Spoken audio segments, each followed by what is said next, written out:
आप Morgan Stanley की आज बात कर रहे हैं, उसमें उन्होंने चाइना की जो डाउनग्रेड किया है और भारत की उन्होंने इक्वल वेट से उसकी रेटिंग को ओवरवेट किया है। में ऐसा है कि इलेक्शंस की वजह से मोदी जी जो हैं वो थोड़ा हाथ हौला रख रहे हैं कल होने वाले एक ऐसे समिट पर जिसके अगर पॉजिटिव रिजल्ट हमारे सामने आ गए तो दुनिया में इस वक्त जारी एक बड़ी जंग का खात्मा हो सकता है। इंडिया की फॉरेन पॉलिसी बहुत बेस्ट है। आप यूएई में देखें कितना इन्फ्लुएंस है उनका। कनाडा के लिए अप्लाई करते हैं वो लोग, विदाउट हेजिटेशन वीज़ा मिलता है उनको, ठीक है।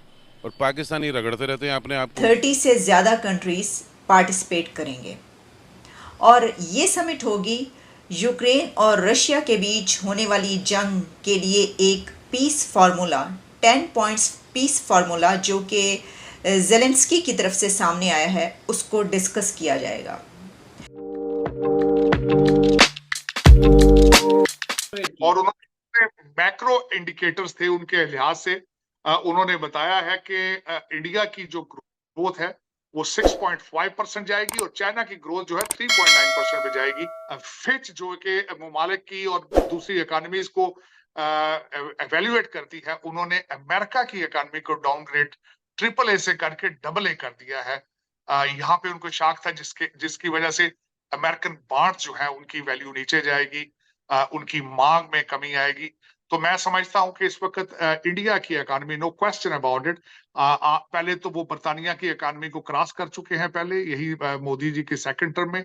अब मोदी साहब ने कहा है कि वो थर्ड टर्म अगर जीतेंगे तो वो जापान को क्रॉस करके भारत की इकोनॉमी को तीसरे नंबर पर ले आएंगे। और उन्होंने इंग्लिश में तकरीर की है, मैं फौरन समझ गया था क्यों ये बातें कर रहे हैं, क्योंकि सामने वेस्टर्न मीडिया और एम्बेसडर बैठे हुए थे। वो सिर्फ वेस्टर्न मीडिया को मैसेज देना चाह रहे थे कि देखिए हम कितने अच्छे लोग हैं, हम तो भारत से बात करते हैं, भारत बात नहीं करता।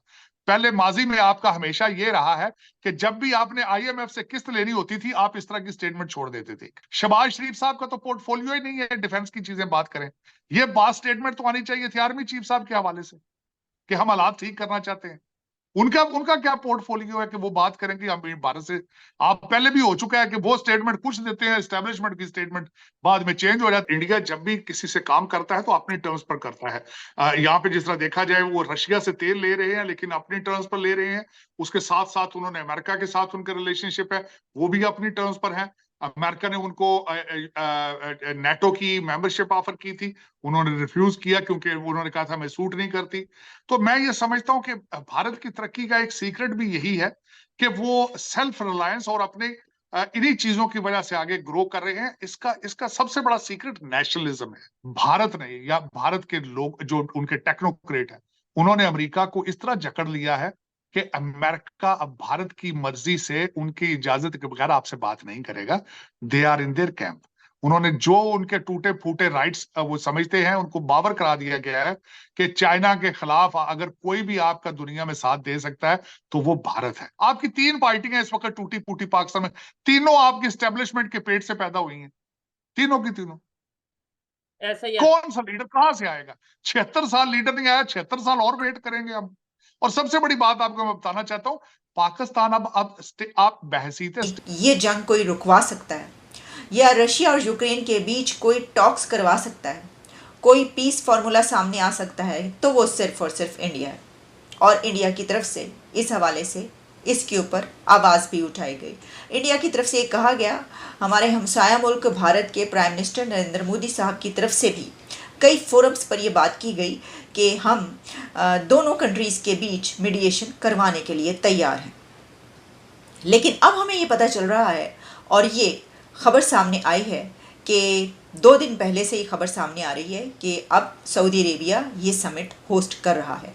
लेकिन सऊदी अरेबिया ने इंडिया को कॉल किया है, यानी इंडिया को इसमें इनवाइट किया है।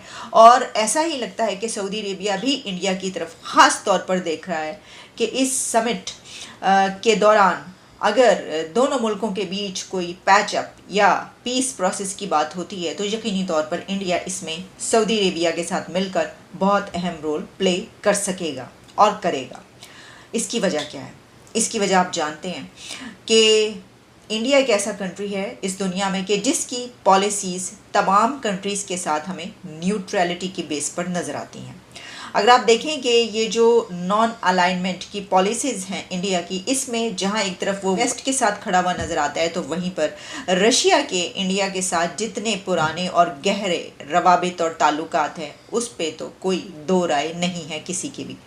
तो इस बिना पर ये बात कही जा रही है कि भारत वो मुल्क है कि जो प्रेसिडेंट पुतिन के साथ भी बड़े अच्छे तरीके से बात कर सकता है, तो वहीं यूक्रेन के मामले पर वेस्ट के साथ भी कोई बात करवा सकता है। देखिए, ये तो हमें पता चल जाएगा, लेकिन इसमें एक बात बहुत अहम है कि रशिया को इसमें इनवाइट नहीं किया गया। अरेबिया के अंदर से गाइस, सऊदी अरेबिया ने 30 मुल्कों का एक बहुत बड़ा समिट रखा है यूक्रेन और रशिया के जंग के हवाले से। गाइस, यूक्रेन और रशिया की जंग ने एक तूल अरसा पकड़ लिया और ये जंग बंदी का नाम नहीं ले रही, लेकिन उस पर सऊदी अरेबिया ने एक बहुत बड़ा कदम उठाया है, 30 मुल्कों का समिट रखवाया और इस पर सबसे पहले कॉल इंडिया को की है। इंडिया को कहा कि आप आएँ, बैठकर बात करते हैं और 30 मुल्कों के जो वजीर आएंगे उनसे भी बातचीत करेंगे और बात इस चीज़ का हल निकालेंगे कि यूक्रेन और रशिया के दरमियान सुलह किस तरह से हो सकती है। तो गाइस, यहाँ पर सबसे बड़ी सोचने वाली बात यह है कि अभी तक यहाँ पर पाकिस्तान का कोई नामो निशानी नहीं है, ना पाकिस्तान को कोई कॉल किया है और ना पाकिस्तान के बारे में कहीं पे बात हो रही है कि पाकिस्तान को भी इस समिट के अंदर बुलाया जाएगा। गाइस, यहाँ पर एक कंसर्न बहुत ज़्यादा बढ़ता ही जा रहा है। India is everywhere, Pakistan is nowhere. Pakistan कहाँ पर है? इंडिया हर तरफ नज़र आ रहा है, हर एक मुल्क की ज़ुबान पर इंडिया है। आज क्यों है इंडिया? अभी रिसेंटली एक समिट हो रही है सऊदी अरेबिया के अंदर। सऊदी अरेबिया 30 कंट्रीज़ को बुला रहा है, लेकिन पाकिस्तान को उसमें नामो निशान नहीं है। सबसे पहले सऊदी अरेबिया ने कॉल की है इंडिया को कि भाई आप आओ और इस मामले को सॉर्ट आउट करवाओ, रशिया और यूक्रेन के दरमियान में बातचीत करके सुलह करवाते हैं। क्या बात है, पाकिस्तान को कोई खाते में नहीं ला रहा और इंडिया की तरफ इतनी रुझान क्यों लोगों का? भजन, एक तो पहली बात ये है कि हमारी जो पाकिस्तान की पॉलिसीज़ रही है, इंडिया की तो बात ही ना करें, वो अपनी तरक्की पे कंप्रोमाइज़ ही नहीं कर रहे। वो रशिया से तेल भी ले रहे हैं, गंदम भी ले रहे हैं, रशिया से ट्रेड भी कर रहे हैं, सब कुछ कर रहे हैं। हम क्या है, हम सिर्फ ये कि वो इतना चोर है, वो ये कह गया, वो कह गया, हम अभी उसी दलदल में फंसे हुए हैं। आपकी कम्युनिटी है, मुस्लिम कम्युनिटी है, वो हमेशा ये काम करती है। जैसे फ्रांस में देखा हमने, तो उन्होंने शुरू किया, देखा कि हल्का सा गवर्नमेंट उतनी स्ट्रांगली रिस्पांस नहीं दे रही, तो उन्होंने आग लगानी शुरू कर दी।